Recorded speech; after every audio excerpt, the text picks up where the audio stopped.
सकते हैं। अभी हाल ही में यूएस ओपन अमेरिका में खेल कर हैं, इंटरनेशनल क्रिकेटर हैं, नेशनल एयरलाइन से लेके top class first class cricket खेली, अब भी ज़बरदस्त रिदम में दिखाई देते हैं। सैयद राफे सफदर, आपका बहुत बहुत शुक्रिया Rafe, thank you very much. Naseem भाई देखें, ऑस्ट्रेलियन का जो माइंडसेट है ना बड़ा रूथलेस है। ऑस्ट्रेलियंस पाकिस्तानी या एशियन कंट्रीज़ की तरह ना सोचते हैं ना खेलते हैं। तो नंबर वन मेरे हिसाब से ऑस्ट्रेलिया की सबसे बड़े इशू जो था उनकी सिलेक्शन थी। उन्होंने वो एशियन कंडीशंस के अंदर खेलने वाले प्लेयर्स नहीं लाए, बिकॉज ख़ास तौर पे बॉलिंग लाइनअप अगर आप देखें तो ऑस्ट्रेलिया के अंदर बिल्कुल इनएक्सपीरियंस्ड उन्होंने स्पिनर्स लेके आए, फास्ट बॉलिंग के अंदर डेप्थ नहीं थी। तो आप कैसे एक्सपेक्ट करते हैं कि आप वर्ल्ड स्टेज पे वर्ल्ड कप खेलने आ रहे हैं और सिलेक्शन कमेटी आपकी ऐसी टीम सेलेक्ट करके भेज रही है जिसको एक्सपीरियंस ही नहीं इन कंडीशंस में खेलने का, तो आप क्या एक्सपेक्ट कर रहे हैं कि वो आके यहाँ पे वर्ल्ड कप जीत के जाएंगे? तो जो इशू स्टार्ट होता है वो टॉप मैनेजमेंट से स्टार्ट होता है। सिलेक्टर को रिज़ाइन करना चाहिए अगर इतना कोई सीरियस स्टेप लेना है। लेकिन अगर मिचेल स्टार्क अनफिट है, हेजलवुड अनफिट है, पैट कमिंस अनफिट है, फिटनेस इशू एक अपनी जगह है, मगर क्या ये अपने आप से इनको क्वेश्चन करना चाहिए, क्या इन्होंने अपने डोमेस्टिक सर्किट से ये अवेलेबल जो स्टार्स थे इनके पास, लाइक भले टेस्ट क्रिकेट या वनडे भी जो खेल रहे हैं, जो एक्सपीरियंस्ड प्लेयर्स थे, क्या उनमें से कोई नहीं था जिसको भेज सकते थे? इन्होंने जो लेफ्ट आर्म स्पिनर भेजा या फास्ट बॉलर्स जो भेजे उनको तो हम जानते भी नहीं है, वो तो बिग बैश खेले हुए प्लेयर्स हैं। वहाँ पे अगर उन्होंने सीजन अच्छा खेल लिया तो ये तो नहीं मकसद कि आप उनको एशियन कंडीशन में देखिए, बॉल स्पिन होता है, बॉल ब्रेक होता है, बाउंड्रीज डिफरेंट हैं, यहाँ बैटिंग का स्टाइल डिफरेंट है, यहाँ हर बॉल पे छक्के नहीं लगते, या बल्ले पे बॉल हर बार नहीं आता श्रीलंका के अंदर, ठीक है ना। आपको स्ट्राइक रोटेशन पे काम करना पड़ता है, ब्रेक के साथ आपको स्वीप्स खेलने पड़ते हैं, रिवर्स स्वीप खेलना पड़ता है, तो डिफरेंट स्टाइल ऑफ क्रिकेट है यहाँ पे। तो मेरे ख्याल से जहाँ तक प्लेयर्स की रिफ्ट है मैनेजमेंट के साथ, वो इसलिए कि मैंने आपसे कहा रूथलेस हैं। मतलब ये है कि ये अपने ऊपर स्टेन या दाग नहीं लेते, ये सख्त स्टेप्स लेते हैं, कोई भी चीज़ होती है क्लियर है बिल्कुल। तो मेरे ख्याल से वहीं पर ही जो अभी आपने फ्रेंचाइज क्रिकेट की बात की, तो बासित अली साहब ने अफगानिस्तान क्रिकेट टीम को भी आड़े हाथों लेते हुए कहा है कि वो भी एक फ्रेंचाइज की टीम लगती है, जो उनका एटीट्यूड है, जो उनका अंदाज है, वो अपने अंदाज से ग्रूम नहीं हो पा रहे।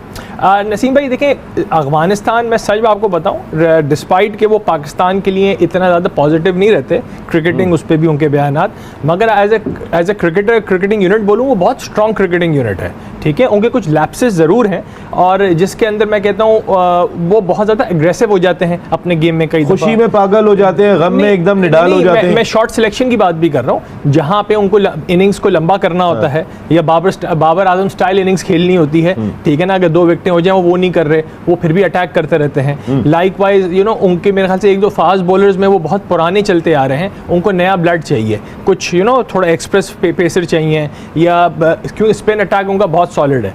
तो मेरा नहीं, अफगानिस्तान थोड़े से अनलकी भी रहते हैं, बिकॉज जिस तरह गुरबाज ने और इन लोगों ने साउथ अफ्रीका के साथ जो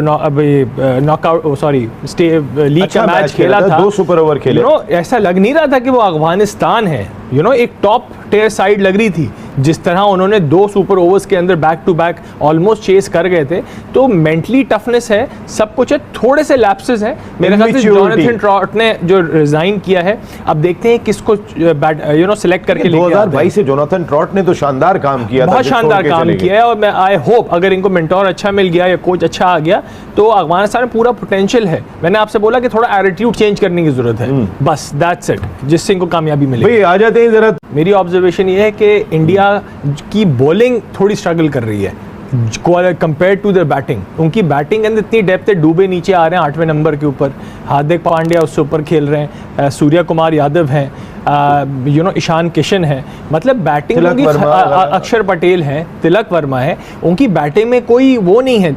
कोई भी मैच ऐसा नहीं होता कि आपके 5-5, 6-6 प्लेयर बैटिंग में चल रहे हो, चलते 1 या 2 ही हैं। जैसे यूएसए के खिलाफ था, सूर्या कुमार यादव ने अपना गेम का स्टाइल चेंज किया और वो पूरी इनिंग खेल के गए, आप समझ रहे हैं, क्योंकि ऊपर से जल्दी आउट हो गए थे। तो उनकी बैटिंग में डेप्थ और सेंसिबल प्लेयर्स हैं। मेरे हिसाब से उनकी बॉलिंग के जो स्पिनर्स हैं, स्पिनर्स उस क्वालिटी की बॉलिंग नहीं कर रहे। नेदरलैंड ने 172 रन्स कर दिए उनके खिलाफ, ठीक है ना। इसका क्या मतलब है? बुमराह से बॉल नहीं गिर रहा जिस क्वालिटी के बॉलर है। गलत तो नहीं कह रहे, लेकिन जब पाकिस्तान के खिलाफ खेल रहे थे राफी, बॉलिंग तो उनका ठीक ठाक लग रहा था। पाकिस्तान का इशू है, बात यह है कि पाकिस्तान खेल रहा था, जो अच्छा खेलेगा तो हॉलैंड लड़ रहा है उनसे। फॉर एग्जाम्पल पाकिस्तान के स्पिनर्स का 2.4 डिग्री बॉल स्पिन हो रहा था, उनके स्पिनर्स ने 1.2 डिग्री स्पिन किया। इसका मतलब क्या है कि पिच कंडीशंस भी चेंज होती हैं, दैट्स फाइन, मगर यूजुअली सेकंड इनिंग में पिच ज्यादा ब्रेक होता है, ठीक है। तो उन्होंने ज्यादा क्विक इंडिया की बॉलिंग मसला है यहाँ, बॉलिंग इंडिया का मैच बॉलिंग तो आगे मसला भी है। मुझे लगता है अगर इंडिया ने इस दिन 170 किए तो ये चेस करवा देंगे, आप समझ रहे हैं? ये नहीं, इसका मकसद है गलत नहीं कह रहे हैं, मैं कह रहा हूं उनकी बॉलिंग ज्यादा इशू है। तो फिर आमिर गलत तो नहीं कह रहे? आमिर उनकी बैटिंग को कह रहे हैं, मैं उनकी कह रहा हूं उनकी बॉलिंग इशू है, उनका बैटिंग इशू नहीं है। मकसद है कि 2 इशू हो गए फिर तो। हाँ 2 इशू हो गए, 2 इशू हो गए यहाँ पर तो। India good luck. जनाब, आपने जो टीम खिलाई लास्ट नमीबिया के खिलाफ, अबरार ड्रॉप बनते थे?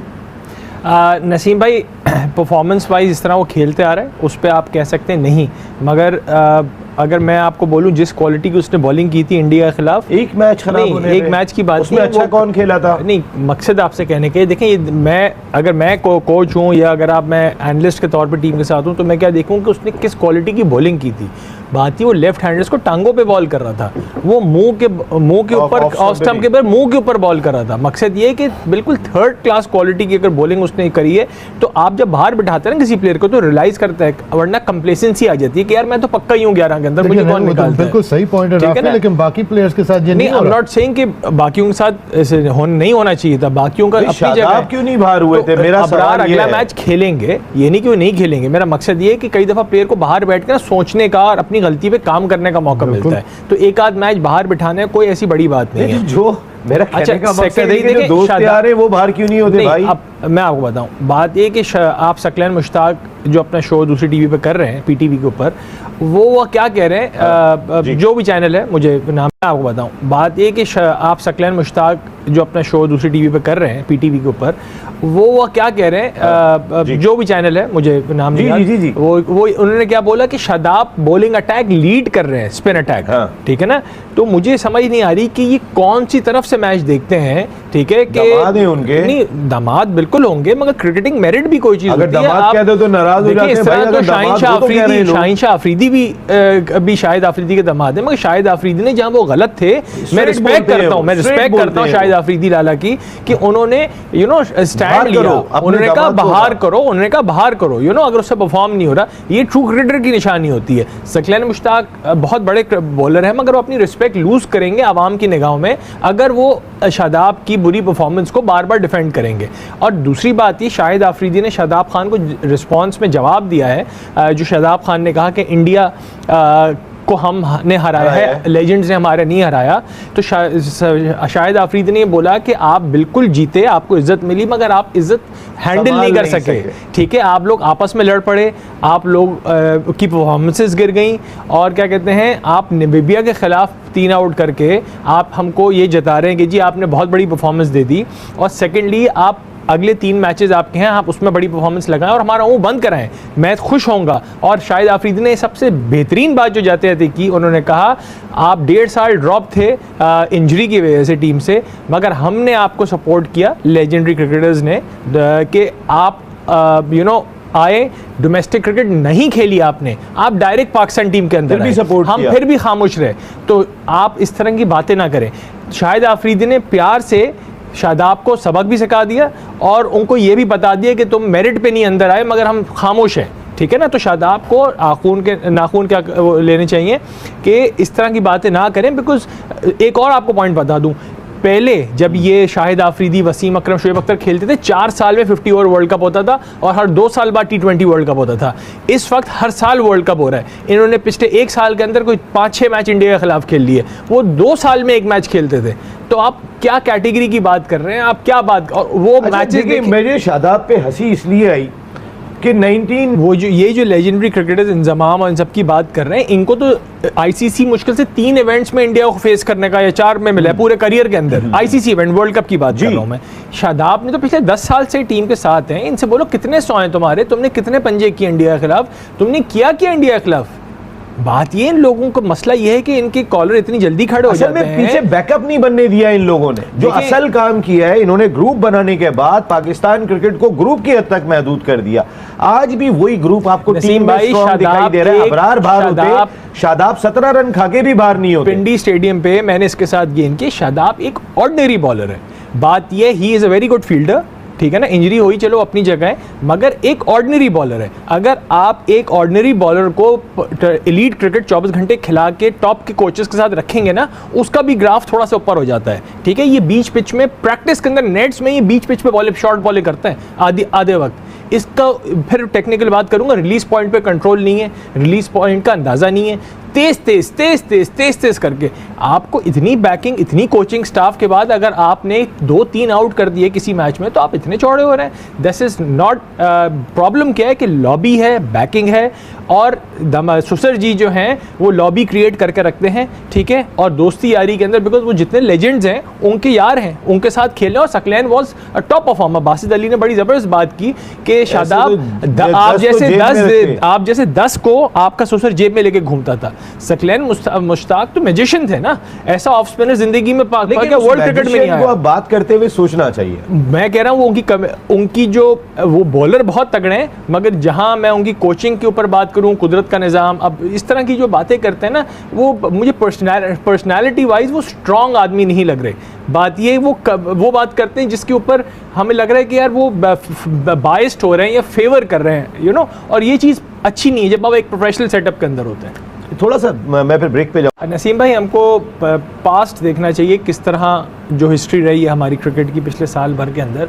तो साइम अयूब के बहुत ज़्यादा फेलियर्स आए। आपको याद है 5-6 डक्स की थी उन्होंने आज 4-10 महीने पहले, मगर टीम की पॉलिसी उनके लिए बिल्कुल डिफरेंट है। वो ऐसे हैं जैसे अनटचेबल होते हैं ना, जिसको कोई हिला नहीं सकता उसकी पोजीशन।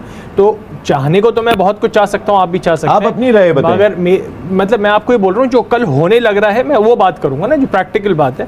तो मुझे नहीं लगता कि साइम अयूब को ये हटाएंगे ओपनिंग से, ठीक है। मेरे हिसाब से खाली एक चेंज होना चाहिए, बिकॉज देखें आपके पास फ़हीम भी लेफ्टी बैट्समैन है मगर ऑलराउंडर है, फ़हीम को भी अनटचेबल है, फ़हीम को भी कोई नहीं हराता, नवाज भी हैं लेफ्टी।